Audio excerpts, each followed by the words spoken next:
tunnel. When he came after us, he tried to bargain with you. I saved your life too, in case you didn't remember that part. So what?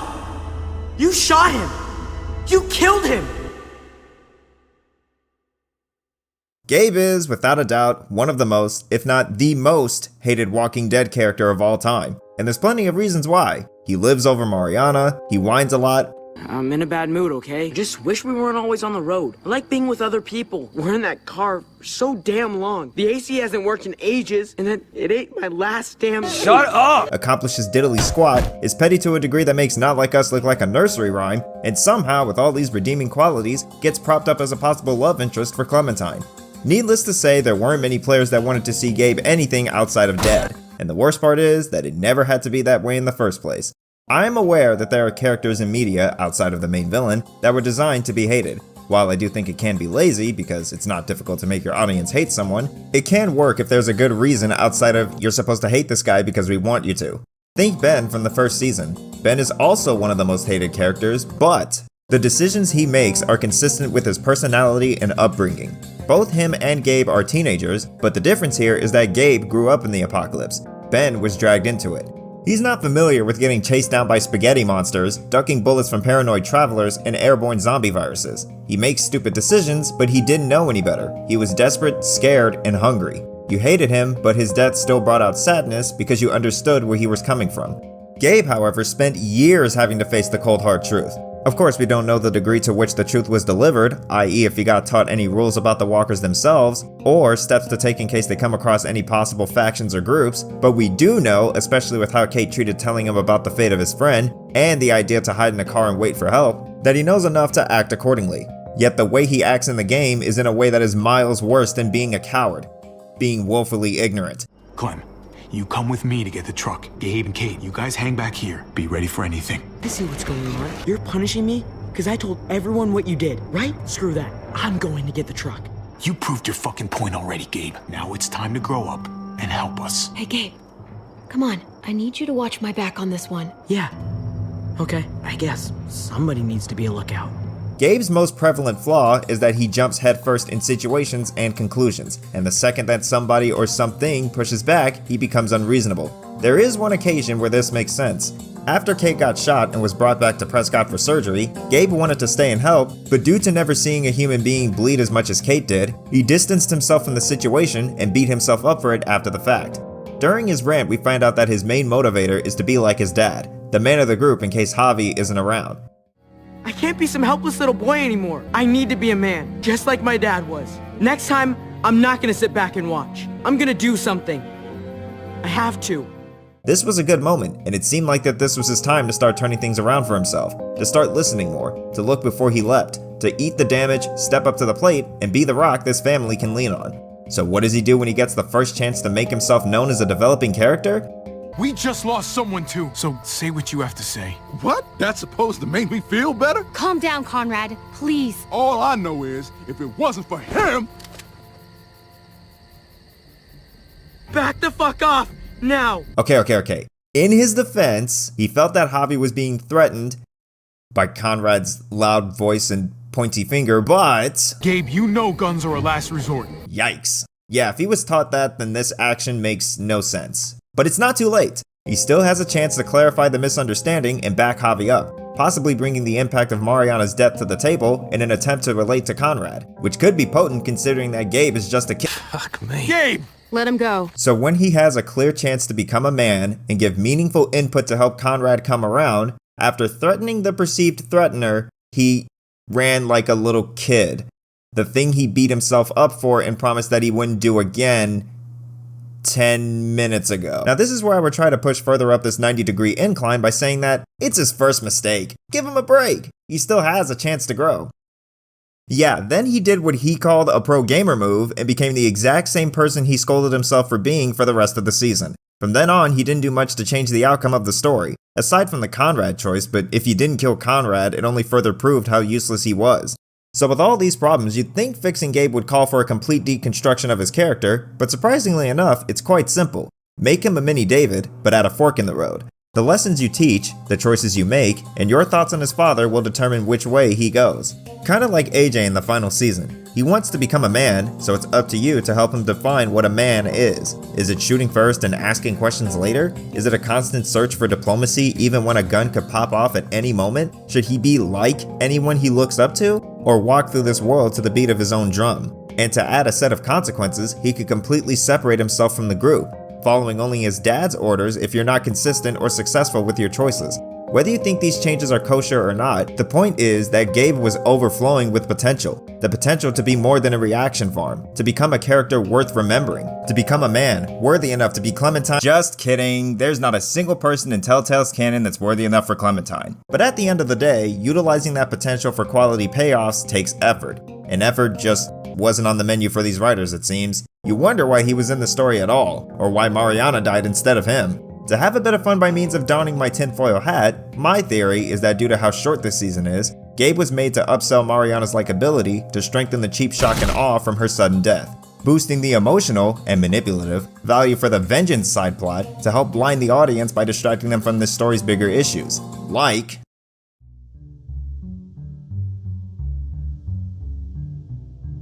this is the second largest source for conflict, and it's possibly the most soap operatic element of the whole series. To give you a summary, Kate and David are a married couple being pushed apart by David's inability to fit into the family life due to his time serving in the army. After his baseball career got canned, Javi crashed on their couch and helped around, leading to some juicy moments between him and Kate, causing even more dissonance. Later in the game, David's resurrection makes the juicy moments you spent with Kate become recontextualized, bringing even juicier sibling-in-law drama to fuel this triangle for episodes to come. Ugh, it's almost like I have to catch it next week at 2:30 Central. In the present, and sometimes in flashbacks, you're given many opportunities to either stay platonic or form the relationship into something more. So it seemed, but no matter how platonic you stay, Kate, Tripp, and Eleanor still mention that there were moments, and David still knocks you upside your head with a pipe wrench, almost like Javi stealing her away from David was supposed to be canon. Love triangles of any kind, whether seasoned with infidelity or not, anger me to no end whenever I see them, not only because they're boring and lazy attempts at catching the audience's attention, but because they actually work. However, I'm willing to set my biases aside for a moment to find a way to get this trinamic to function properly. First off, remove any signs of Kate and Javi having feelings for each other in the flashbacks, and make Kate and David's relationship a tad less volatile. Give hints that something isn't clicking, but also show that they want to work it out, or at least try to do so. Then make Kate and Javi having feelings for each other become a product, a more subtler product, of all the trials they've pushed through over the years since David's disappearance. Show it throughout the first episode and get to the present in the second half or even the next episode. By then, we'll have established that Javi wasn't looking for a chance to grand slam Kate and saw David being gone as the golden opportunity. Their affection was a growing thought at the back of their minds only after they've spent quality time post the aftershock of the incident. David also gets a chance of redemption, because he's been shown that even in failure, he still wants to change for the better. But that chance began slipping from him all those years ago, which would then make his eventual reveal heartbreaking, because Kate's love might be rekindled, but her attachment to Javi gets in the way of that. And it's up to you to either break the news to David and risk splitting up the family, or help Kate realize that all those years she and David spent weren't wasted. Not the second you meet him, of course, but through your dialogue choices on the way to the end. Also remember that if you stayed platonic, this wouldn't be much of an issue, although over time you would feel yourself becoming more and more distanced from Kate. In the turning down of her attempts at intimacy, she starts feeling abandoned again, but smiles through the pain, like she did with David, in order to focus on the apocalypse at hand. Together again, Kate and David's marriage through newfound struggles by means of the entanglement with the new frontier, and David letting go of what he thinks makes him valuable, not without a push from your decisions of course, rebuilds throughout the season. As a result of this, you and David start to bond and establish a sense of trust as brothers in arms, at the expense of leaving Kate in her deepest layers as a character a mystery, making her more of an acquaintance than a friend or SO. If you do the opposite and be the man David wasn't around to be, Kate becomes an open book, filled with insights on future happenings and stories about her past. Trusting you with her life, she becomes the negotiator to your muscle, donning the both of you this season's dynamic duo. As for David, with every wrong choice, his heart progressively solidifies into stone, possibly taking away opportunities for survival much later in your journey. You'll have a chance to help him at least understand, but he'll forever hold a grudge. And the gravity of that grudge can be determined by the eggshells you chose to walk on before the big announcement. Is it all still soap operatic and over-dramatized? Hell yeah! I would have preferred tossing this through the paper shredder, but it does play a huge part in the story's conflict, so this is the best I could come up with. In this case, all parties are faced with tough choices made from the consequences of their reasonable actions, and it ultimately comes down to whatever the player themselves think is right for their story. As it should be. You know, the New Frontier is the main driving force against the protagonists of the story, taking up space for about 3.5 episodes with the rest being spent building up to them, yet Carter's group was only a roadblock for a little over 1 episode, and their community had way more to offer in terms of importance to the main cast and raising stakes. Granted, we had plenty of time to spend with the two groups, and most of the soldiers were introduced in the 400 Days DLC, plus there were many storyline errors like the soldier's sibling clique getting sidestepped to give Bonnie screen time, Reggie dying no matter the choices you make, and Troy simping for Jane not being shown once until it needed to matter for the story to progress, but Carver was an imposing presence, and while I wish they dove more into his philosophical side, he got the job done. In Season 3, it looked like they were trying to do the same thing here, but on a larger scale. Which is okay, because we got 3 whole episodes to spend with these guys, right?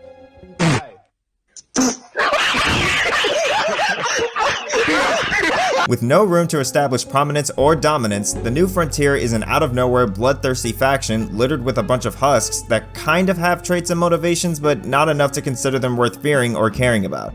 David's op squad was wasted. Badger only served to be the payoff for the revenge story. Max's hinted at empathy was all for naught because whether you're nice to him or not, his testimony falls on deaf ears because, well, we'll get to that shortly. And Lonnie is a plot device. Badger and Max's archetypes are fine, they just needed more screen time to further flesh out their conflict. Although, Badger could have been less of a psychotic asshole and instead an arrogant, gung-ho know-it-all who blindly follows orders. Which would make more sense because I find it hard to believe that David would ever trust a man like Badger with a job involving guns, especially considering that he knows Mariana and Prescott aren't his first rodeo. Badger, what the fuck have you done now?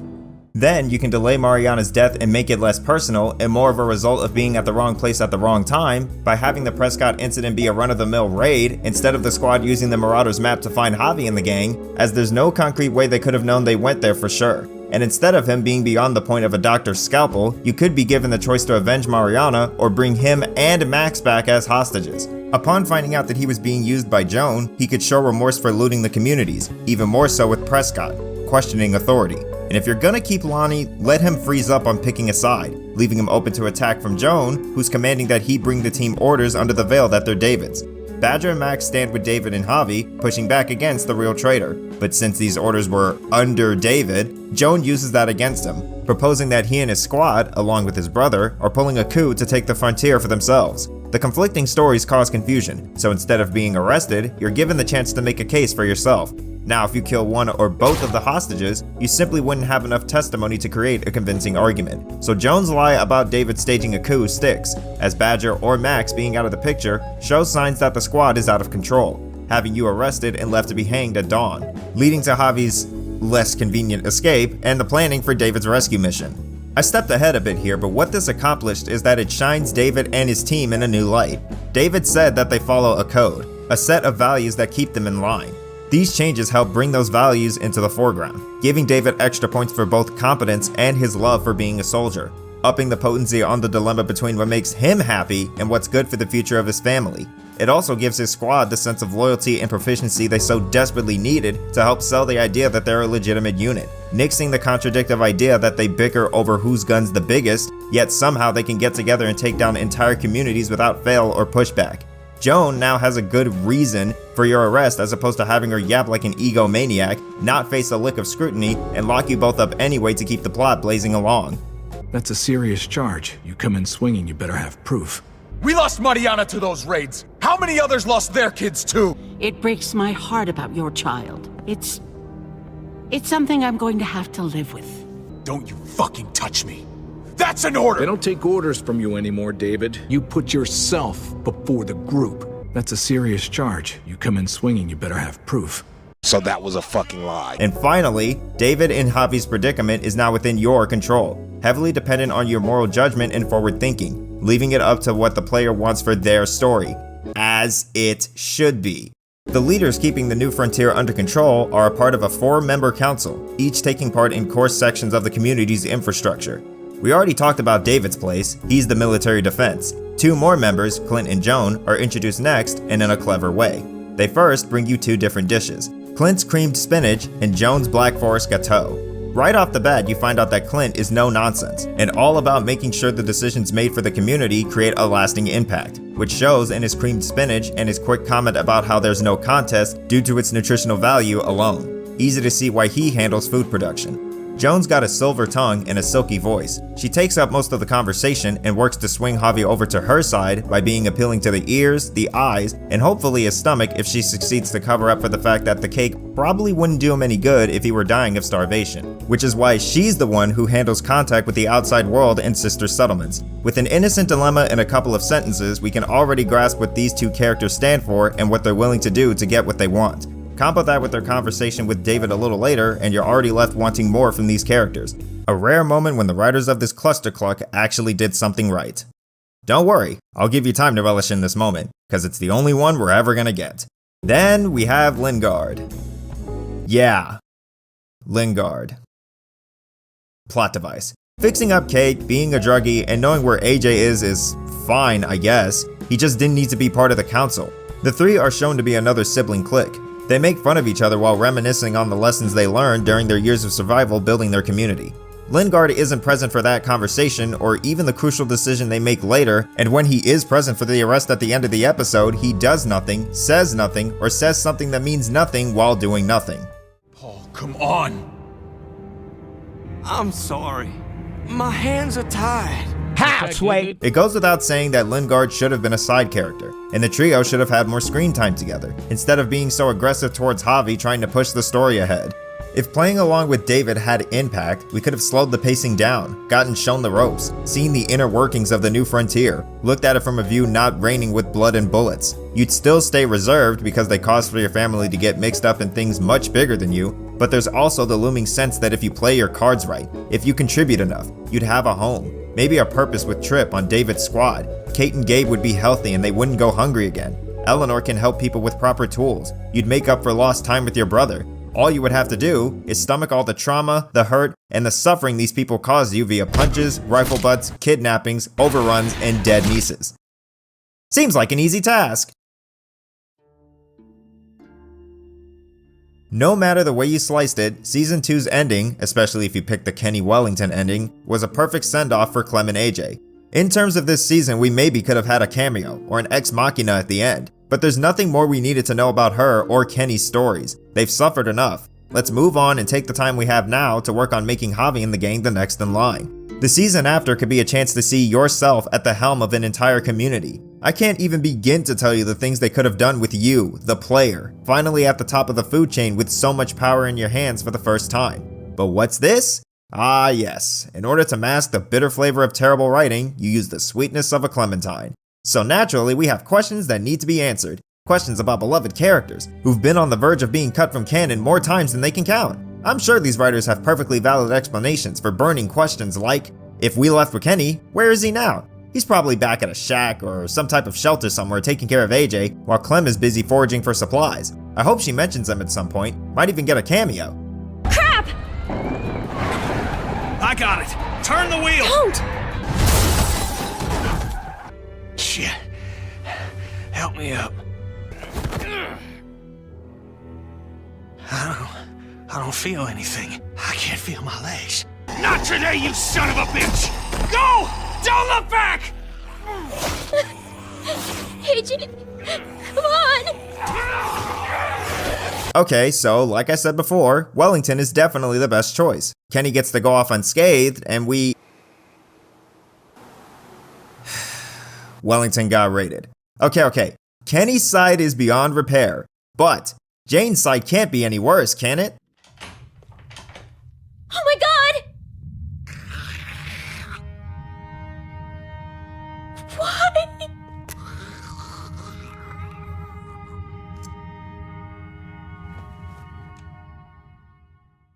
Literal and figurative character assassination. There it is if you need an example. I didn't even like Jane all that much after episode 5 ruined her, but this was just so disrespectful. Jane was a loner, not a selfish coward, you talentless hacks.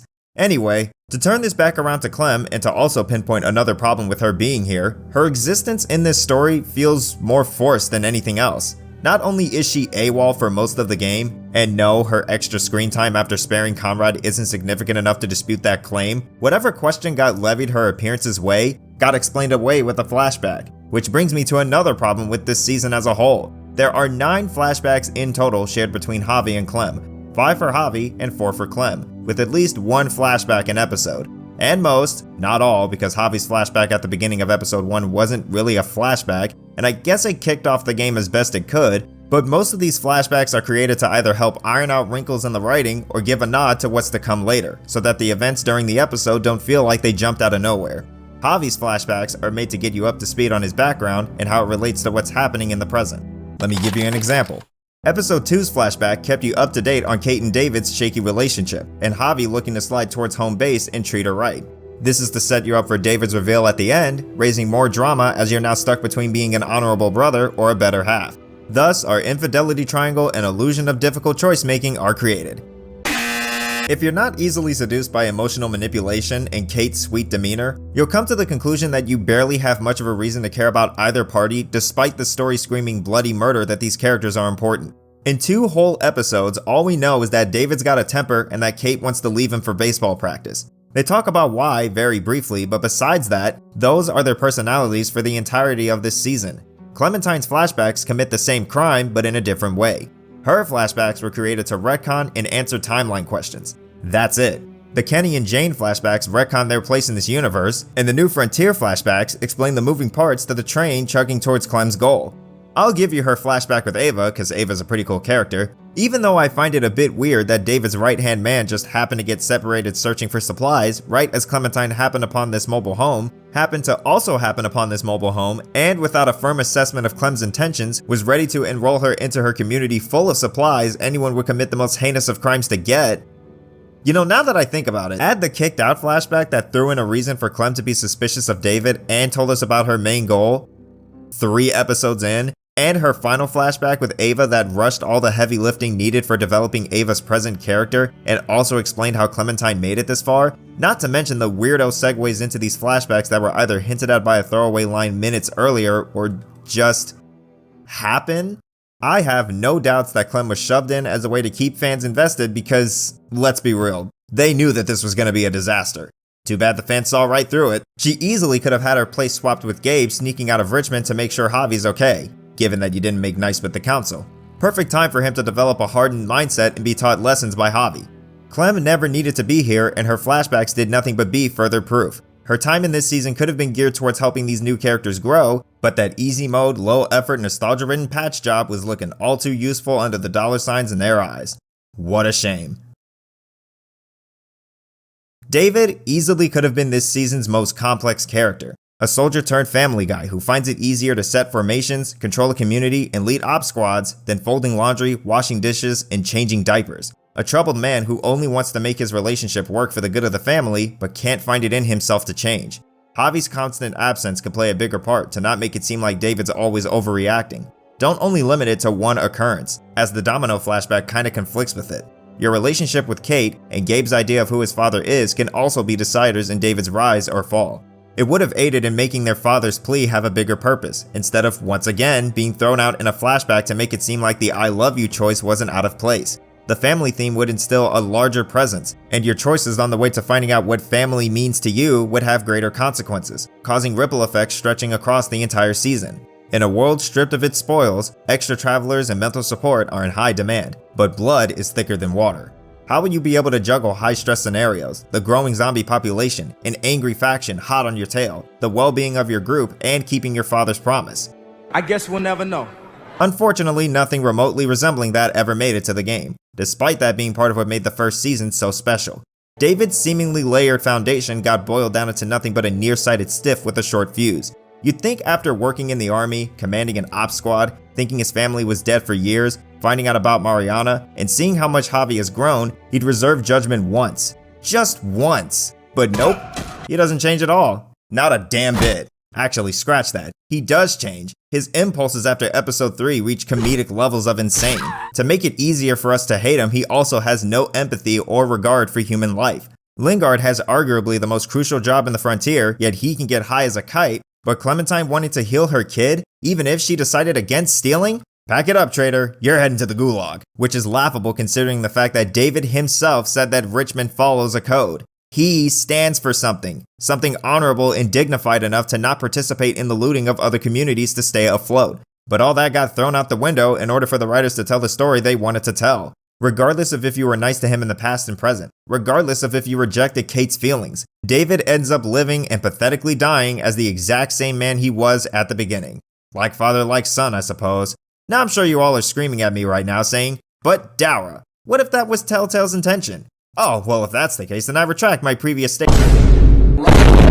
So that was a fucking lie. If he was supposed to be the main villain, if Javi was supposed to be the better man for Kate, if David was supposed to go down stubborn as a mule, then why does the game have dialogue choices? If this was the story you wanted to tell, why not let up on the dialogue choices and focus on putting in actual combat? It's amazing how lazy this makes you guys look. You couldn't even be bothered to elevate either side of the structure. There were hints of this from the previous season, but here it's to a much more noticeable degree because Season 3 doesn't have anywhere near the character development Season 2 had. It's almost completely void of anything to grasp or latch onto, so the problems holding the story back stick out like a sore thumb. It's why, no matter who you watch, it all starts, progresses, and ends close to the exact same way, mostly depending on whether you go for Kate or Gabe, and if you spared Conrad and Lingard, but only slightly. Everything else? Forget about it. Whether you stay the night or keep moving, you still get tangled up with David's squad. Whether you beat up the goon holding you at gunpoint or not, you still get kidnapped.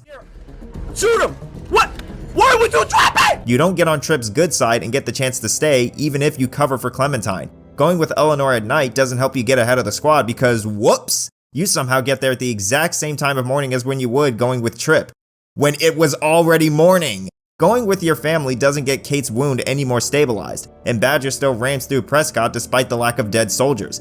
Giving yourself up as a hostage still gets Francine killed.